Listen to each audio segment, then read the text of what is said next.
ಪ್ರಿಯ ವೀಕ್ಷಕರೇ ನಮಸ್ಕಾರ. ನೀವು ನೋಡ್ತಾ ಇದ್ದೀರಾ ಹೆಲೋ ಹಿಂದೂ.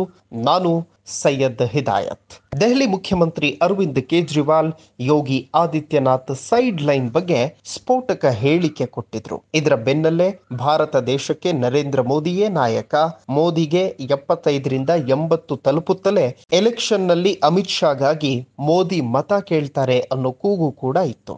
ಆದ್ರೆ ಇದೆಲ್ಲ ಸುಳ್ಳು, ಮೋದಿಯೇ ನಮ್ಮ ಲೀಡರ್ ಅಂತ ಅಮಿತ್ ಶಾ ಈ ಎಲೆಕ್ಷನ್ ನಲ್ಲಿ ಘಂಟಾಘೋಷವಾಗಿ ಹೇಳಿಬಿಟ್ರು. ಸದ್ಯ ಮೋದಿ ನಂತರ ಮುಂದೇನು ದೇಶಕ್ಕೆ ಬಿಜೆಪಿ ನಾಯಕ ಯಾರು ಎನ್ನುತ್ತಲೇ ಅಮಿತ್ ಶಾ ಹೆಸರು ಮೊದಲ ರೇಸ್ ನಲ್ಲಿ ಮತ್ತು ಉತ್ತರ ಪ್ರದೇಶದ ಮುಖ್ಯಮಂತ್ರಿ ಯೋಗಿ ಆದಿತ್ಯನಾಥ್ ಅವರ ಹೆಸರು ಕೂಡ ಕೇಳಿ ಬಂತು. ಇದು ಈಗ RSS ಹಾಗೂ ಬಿಜೆಪಿ ವಲಯದಲ್ಲಿ ಜೋರಾಗಿ ಸದ್ದಾಗ್ತಾ ಇದೆ. ಇದು ಆಂತರಿಕ ಹಲವು ಬದಲಾವಣೆಗೂ ಕೂಡ ಕಾರಣ ಆಗ್ತಾ ಇದೆ. ಲಾಸ್ಟ್ ಮೂಮೆಂಟ್ ಯೋಗಿ ಆದಿತ್ಯನಾಥ್ ಹಾಗೂ ಅಮಿತ್ ಶಾ ನಡುವೆ ಎಲ್ಲ ಸರಿ ಇಲ್ಲ ಅನ್ನೋದು ಪದೇ ಪದೇ ಸೋಷಿಯಲ್ ಮೀಡಿಯಾದಲ್ಲಿ ಚರ್ಚೆ ಕೂಡ ಆಗ್ತಾ ಇದೆ. ಲೋಕಸಭಾ ಚುನಾವಣೆ ರಿಸಲ್ಟ್ ಬಳಿಕ ಈ ಮಾತು ಖುಲ್ಲಂ ಖುಲ್ಲಾ ಜೋರಾಗಿಯೇ ಬಿಟ್ಟಿದೆ. ಬಿಜೆಪಿ ಕೆಲ ಲೀಡರ್ಗಳೇ ಚುನಾವಣೆ ಬಳಿಕ ಯುಪಿಯಲ್ಲಿ ಬಿಜೆಪಿಗೆ ದುಸ್ಥಿತಿ ಇದೆ ಎನ್ನುತ್ತಿದ್ದಾರೆ. ಹಾಗಿದ್ರೆ 80 ಲೋಕಸಭಾ ಕ್ಷೇತ್ರ ಹೊಂದಿರುವ ಯುಪಿಯಲ್ಲಿ ಬಿಜೆಪಿಗೆ ಹಿನ್ನಡೆ ಸರಿನಾ? ಅದೇಗೆ? ಇದಕ್ಕೆ ಕಾರಣ ಸಿಎಂ ಯೋಗಿನಾ?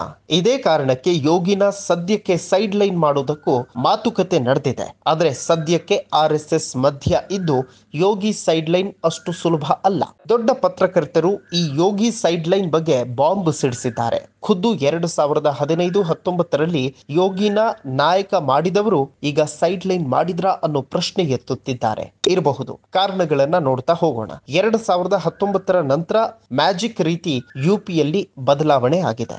ಇದನ್ನ ಯಾರಿಂದಲೂ ಕೂಡ ಬೆಳವಣಿಗೆಯನ್ನ ಮುಚ್ಚಿಡೋದಕ್ಕೆ ಸಾಧ್ಯವೇ ಇಲ್ಲ. ಕೇಂದ್ರ ಬಿಜೆಪಿ ತನ್ನ ವರ್ಚಸ್ಸು ಕಾಯ್ದುಕೊಳ್ಳೋದಕ್ಕೆ ಸದಾ ರಿಮೋಟ್ ಸಿಎಂ ಅನ್ನ ಇಡುತ್ತೆ. ಅದುವೇ ಹೆಸರಿಗೆ ಮಾತ್ರ ಸಿಎಂ ಅನ್ನೋ ರೀತಿಯಲ್ಲಿ ಉಳಿದಂತೆ ಎಲ್ಲಾ ಕಂಟ್ರೋಲ್ ಇರೋದು ಮಾತ್ರ ಕೇಂದ್ರ ಬಿಜೆಪಿ ನಾಯಕರ ಕೈಯಲ್ಲಿ. ಇದನ್ನ ಸಾಕಷ್ಟು ಬಾರಿ ವಿಪಕ್ಷ ಕಾಂಗ್ರೆಸ್ ಕೂಡ ಟೀಕೆ ಮಾಡಿದೆ. ಇದಕ್ಕೆ ನಿದರ್ಶನ ರಾಜಸ್ಥಾನ, ಛತ್ತೀಸ್ಗಢ ರಾಜ್ಯಗಳು. ಇದಕ್ಕೆ ಗೆದ್ದ ನಂತರ ಬಿಜೆಪಿ ಲಾಸ್ಟ್ ಮಿನಿಟ್ ಸಿಎಂಗಳ ಆಯ್ಕೆ ಮಾಡಿದೆ. ಇದರಲ್ಲಿ ಎಷ್ಟು ಸತ್ಯ ಎಷ್ಟು ಸುಳ್ಳು, ಕಂಟ್ರೋಲ್ ಇದೆಯಾ ಇಲ್ವಾ ಅನ್ನೋದನ್ನ ಆ ನಾಯಕರೇ ಹೇಳಬೇಕು. ಆದ್ರೆ ಯುಪಿ ಸಿಎಂ ಬಗ್ಗೆ ನೀವು ನೋಡಿದಾಗ ಯೋಗಿಯ ಲೆವೆಲ್ಲೇ ಡಿಫ್ರೆಂಟ್.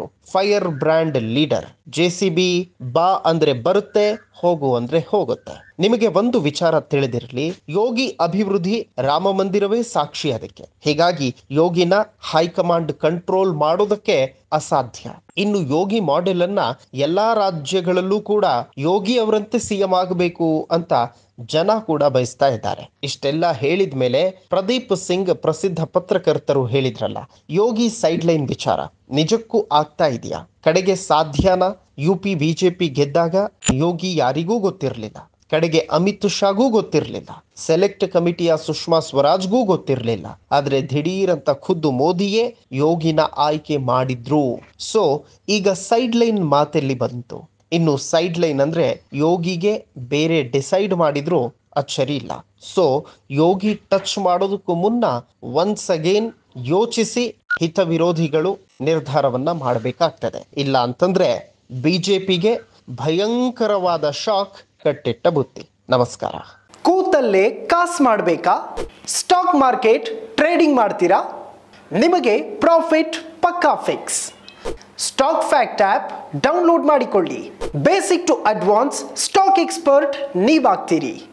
3 ಮಂತ್ಸ್ ಕಂಪನಿಗಳ ರಿಸಲ್ಟ್, ಕ್ರೆಡಿಟ್, ಇನ್ಕಮ್ ಎಲ್ಲವೂ ನಿಮ್ಮ ಅಂಗೈಯಲ್ಲಿ. ಟೆಕ್ನಿಕಲ್ ಮಾಹಿತಿ, ಕ್ಯಾಂಡಲ್ ಸ್ಟಿಕ್, ಇಂಡಿಕೇಟರ್ಸ್ ಮಾಹಿತಿನೂ ನಿಮಗಿರುತ್ತೆ. Fundamental plus technical pin to pin details ನಿಮಗೆ ಸಿಗುತ್ತೆ. Market analysis ಕಲಿತೀರಾ? ಷೇರು ಮಾರುಕಟ್ಟೆ ಅಡ್ವಾನ್ಸ್ ಡೀಟೇಲ್ ನಿಮಗೆ ಸಿಗುತ್ತೆ. ಮಾರ್ಕೆಟ್ ಹಣ ಮಾಡೋ ಟ್ರೆಂಡ್ ಕ್ಷಣ ಕ್ಷಣಕ್ಕೂ ಅಪ್ಡೇಟ್ ಆಗುತ್ತೆ. ಷೇರು ಪರ್ಚೇಸ್, ಫ್ಯೂಚರ್ ಆಪ್ಷನ್ಸ್, ಹೂಡಿಕೆಗೆ ಬೆಸ್ಟ್ ಮೆಂಟರ್ ಈ ಸ್ಟಾಕ್ ಫ್ಯಾಕ್ಟ್ ಆ್ಯಪ್. ಇನ್ಯಾಕೆ ತಡ? ಬೇಗ ಆ್ಯಪ್ ಡೌನ್ಲೋಡ್ ಮಾಡಿಕೊಳ್ಳಿ. ಮಾರ್ಕೆಟಿಂಗ್ ಕಿಂಗ್ ಆಗಿ ದುಡ್ಡು ಮಾಡಿ. ನಿಮಗೆ ಬಿಟ್ಟಿ ಅಡ್ವೈಸ್.